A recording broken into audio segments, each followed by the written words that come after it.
28 בדצמבר 1954 מתבקשת דליה כרמל על ידי מוטקה בן צור לשנות משפט בהעתק המכתב של גיבלי לדיין השמור בכספת. אז הייתה הרגשה פתוחה שהמכתב הזה האורגינל לא קיים, שאפשר לשנות את העתק שקיים. ידעתי שהייתה קבוצה קטנה שסייעה לבנימין לשמור עליו ולהגן עליו בעניין הזה, ולא תמיד בדרך הכשרה. מוטקה הביא לי חתיכת נייר שבה היה כתוב מה לשנות, מה להכניס. עבדתי על אותה מכונת כתיבה שתמיד עבדתי עליה, והדפסתי מחדש בדף שני קטע שלם שהתחיל לפי הוראתו של לבון, שלא היה שם קודם.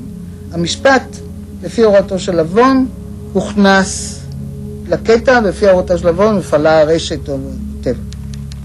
אני זוכרת שעבדנו אצלו במשרד, והייתה הפסקת חשמל, היינו צריכים להמשיך לעבוד, אז לקחנו את מכונת הכתיבה ונייר, ואת החומר שהוא רצה לשנות, ונסענו אליו הביתה, והמשכתי לעבוד שם במטבח עד 12:01 בלילה.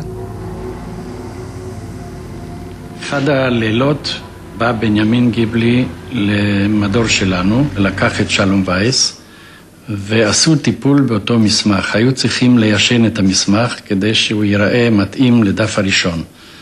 ואת זה עשה שלום וייס, ולמחרת בבוקר הוא דיווח לי